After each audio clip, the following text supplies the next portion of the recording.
Glenn Daniel, welcome to 2020 Revision. Thank you, Ralph. It's good to join you, mate, at the end of what's been just a bizarre year, hasn't it? Oh, it's been enormous. Now, you're a newsreader and breakfast presenter on Smooth 95.3 in Sydney. Take us through your year, your 2020. Well, when I look back, I think, January was kind of normal. We'd heard reports about things going on in China, and we didn't really have any idea. We were in the midst of bushfires, weren't we? And Sydney was blanketed in smoke in January, February, and we thought that was going to be the biggest thing we would have faced in 2020. Yet by March, we really did tip our world upside down, and it changed everybody's lives, and it certainly changed broadcasting, that's for sure. We had some very skilled technicians at Nova Entertainment, which owns Smooth FM, and unbeknownst to us, they did some planning in January after this first word came through about the possibility of an epidemic. And by March, when we really had to take action, Scott Morrison was making announcements, our guys came to us and said, do you want to broadcast from home tomorrow? And that was on a Tuesday, and they got the gear, they had everyone set up, and I said to them, yeah, let's give it a go. So from one morning in a studio, the following morning, I was sitting at the kitchen table broadcasting. It was amazing. Yeah, let's talk about that, because obviously with this podcast idea that I came up with when doing this by Zoom, which became a big part of everyone's lives in 2020, the kitchen table, I know from my point of view, became a focal point. Offices used as a makeshift office, used as a makeshift table for a classroom, for homeschooling. Take us through that setup for you, broadcasting to Sydney from your home, and then you've obviously got a co-host in Bogart Torelli. How did that interaction work, and the technology and adapting to it? I think we were fortunate, Ralph, in the sense that currently, even when we're in the studio, we're actually 2 floors apart. It sounds like the two of us are sitting in the same room doing the show, but the setup at Nova Entertainment meant the newsroom and the news booths were on level 5 of our building, and the Smooth studios were on level 3. So ever since we started this breakfast show 8 years ago, we've been working physically apart, although I can see her, she can see me, we can talk to each other and so on. So in many ways, it wasn't that different for me to move out of the studio to my home, because I still wasn't in the same room as her. It was kind of normal from that point of view. The other thing that struck me, I think, is just where technology's come. And I think of, as a much younger journo, I remember the first time I went to Wimbledon was 1986, and I had 2 suitcases of equipment to broadcast from Wimbledon, along with a very small bag with my own clothes in it, because that's all you could take. I look at it now, and the techs arrived at my place, dropped off a laptop, a mobile phone, which was effectively a codec device, which transformed the phone line into a studio line, like a 10K line.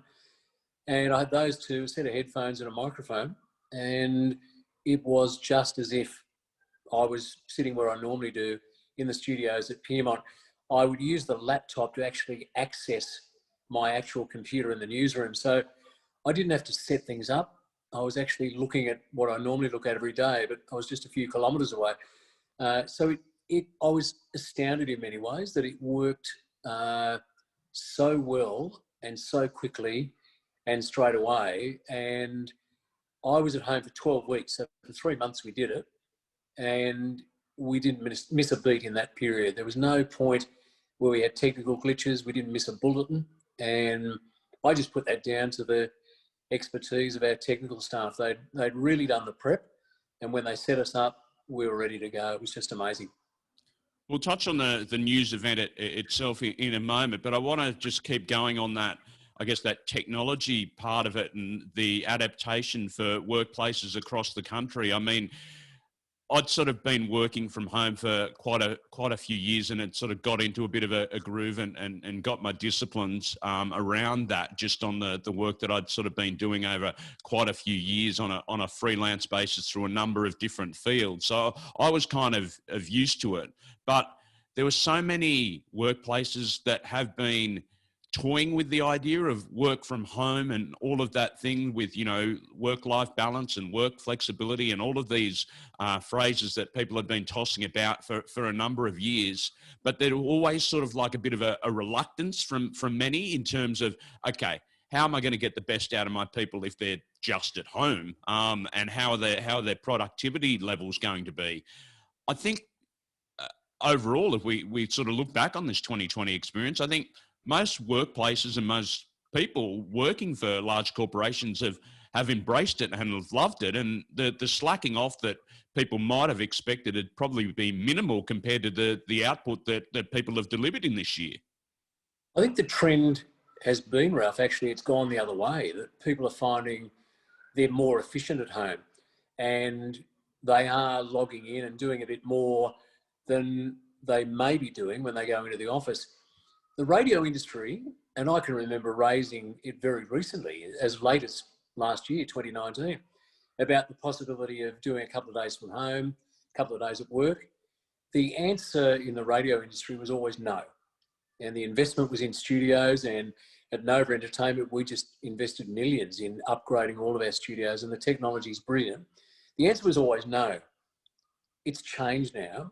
And I think the reason for that is not only the radio industry, I think every business is now looking at what real estate do we need to lease to do our business? Yep. And the answer is always going to be, well, less than it was before. So we're in a situation now where essentially still our on-air staff and our techs are back in the building and some senior management. We've split the staff in general into a sort of a red and a blue team, but they're not required to come every day. They can come 2 days if they want to, maybe 3, maybe 1. So the majority of our staff, even though we're sort of in a much more open area, particularly in New South Wales, since the worst of the pandemic, are deciding to work from home. And that will be the future. And I think what that's going to mean is, well, an interesting thing for real estate, particularly in CBDs around the country, that workplaces and businesses will start leasing less floor space. And that's going to make an impact on the real estate industry, obviously, but an impact on their bottom line. And most industries lost a lot of money. This will be a way, I think, very quickly for them to realise some of those losses back. And the other thing, I noticed the commute, and I'm not far from work. I'm less than 20 minutes, about 18 minutes to work, particularly at the hours I work in the middle of the night for a breakfast show. And my commute went from 18 minutes to 18 metres to leave my bed, walk down the hallway, sit at the kitchen table. And I think in cities like Sydney and Melbourne, Brisbane, where commuting is an ordeal and people spend, 90 minutes or 2 hours in the car sometimes to get to and from work, I think we're way more efficient. So it's been a change. I think the outcome's been a bit more surprising than people thought. Having said that, if you give me the choice of being in the studio or being at home, and I love both of them, I would pick to be in the studio. And the only reason I say that is I like the separation physically of my work life. And I feel like when I walk out the door, work has dropped off, I'll see you tomorrow. And my home is my refuge rather than my workplace. So that's kind of how I feel at the moment. Yeah. Yeah, I mean, that commute point that you mentioned there, that's huge for people.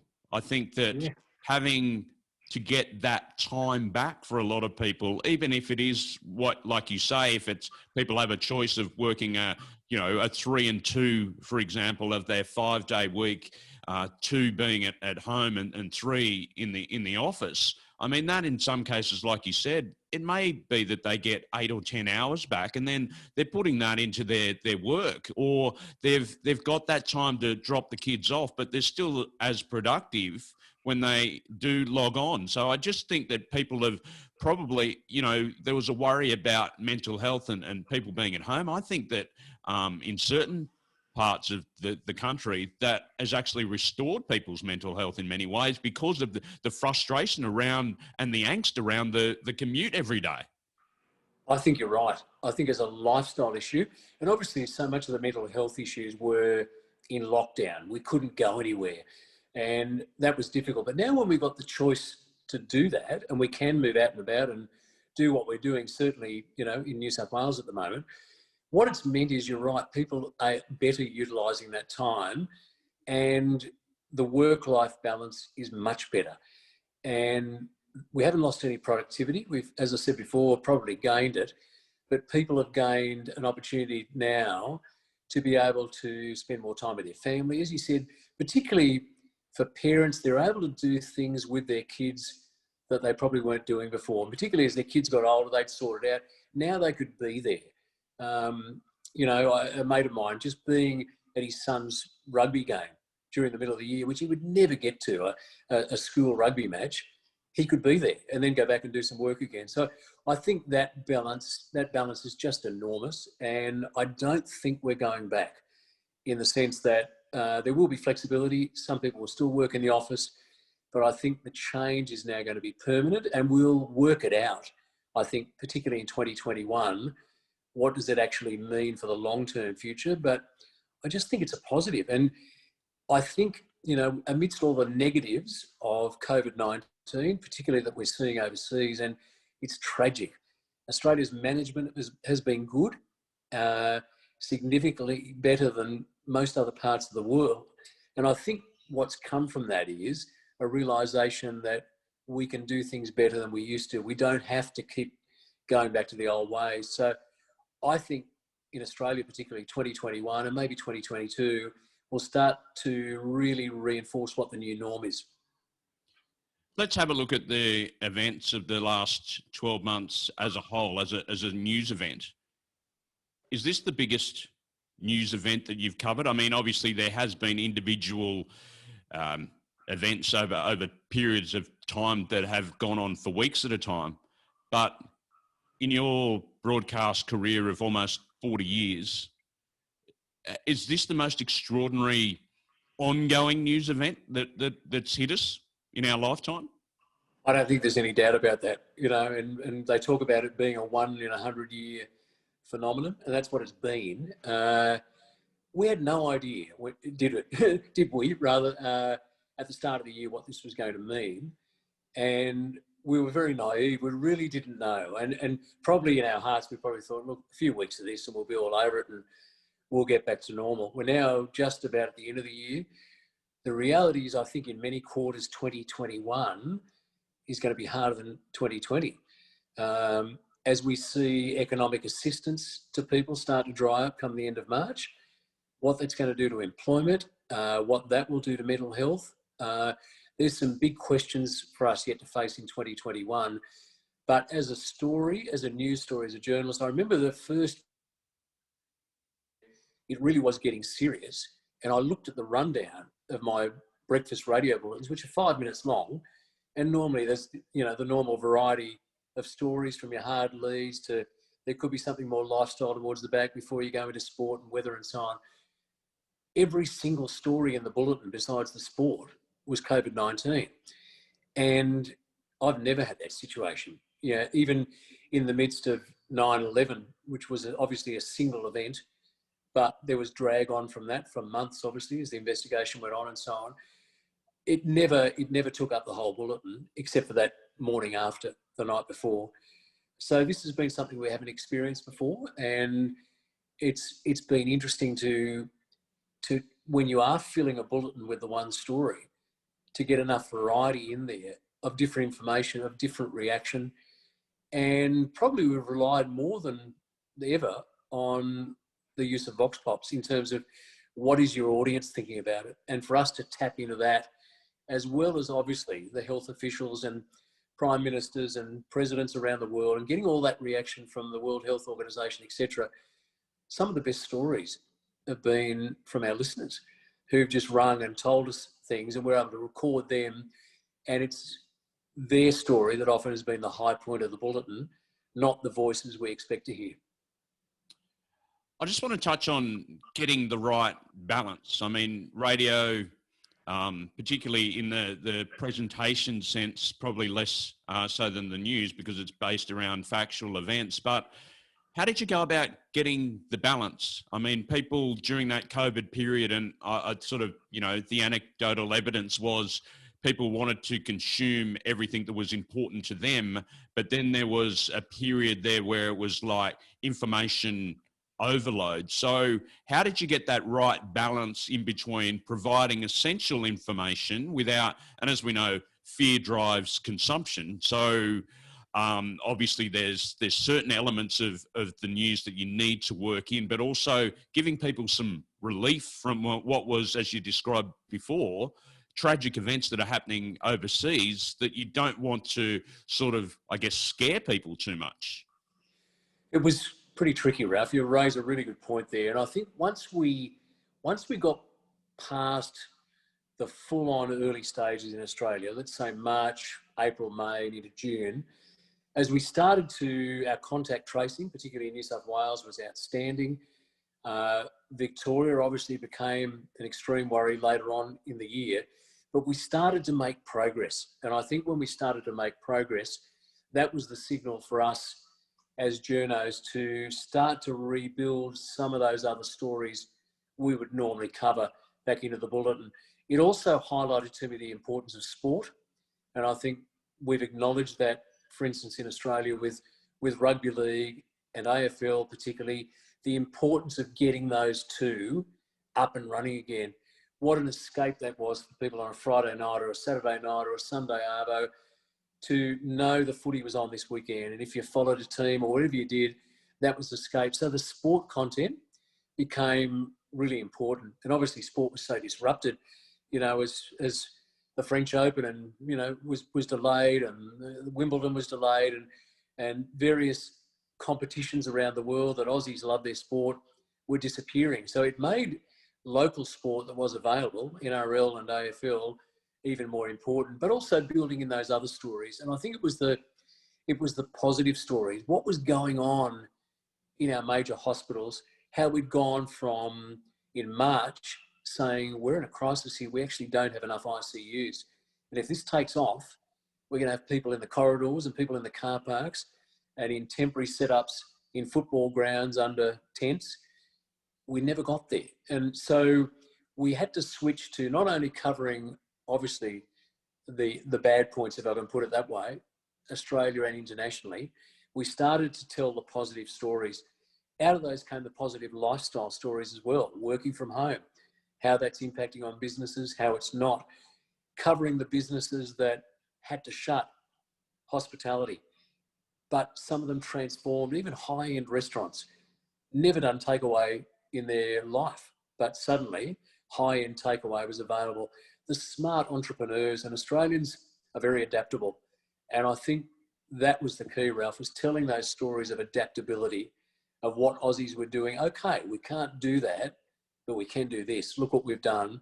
And then it becomes the competitive Australian nature. We all try to find our own niche. And I think Aussies were very good at that. But I can't give greater tribute than to our frontline health people. They were the innovators. Obviously, governments make decisions and provide budgets, but they were the innovators. And I think particularly of the Sydney Area Health Service, which is based around Royal Prince Albert Hospital. They set up a virtual hospital in less than a week. And what they meant by that was RPA physically couldn't take all the people that wanted to come in, get tested, have treatment for certain things. So they set up a virtual hospital for all of the people that they could deal with that weren't serious, and RPA's physical hospital became for the most serious, for ICU and that sort of thing. So I've just been astounded at the positive stories that have come out of what is a negative story. Well, let's continue on in that theme. And what is it that you're looking forward to most in 2021? Obviously, you did sort of forecast that there may be some sort of downtimes, and the fact that when we click over to January 1, 2021, it's not going to be the silver bullet that perhaps everyone is anticipating. But what are you looking forward to most in 2021? You know what I miss the most is travel. And I'm at a stage of my life where, you know, when I'm not working, I'll generally go and travel somewhere. And I was talking to my two sons. One of them lives in the United States at the moment, and the other one works in radio in Sydney. And last summer Australian time, we were in Canada in the snow and had no idea again what was coming by the time we got home, sort of mid-January. But that's what I'm going to miss the most. I'm going to miss when my work year comes to a close, being able to go to Sydney Airport and jump on a Qantas jet and go somewhere. So I look forward to that coming back.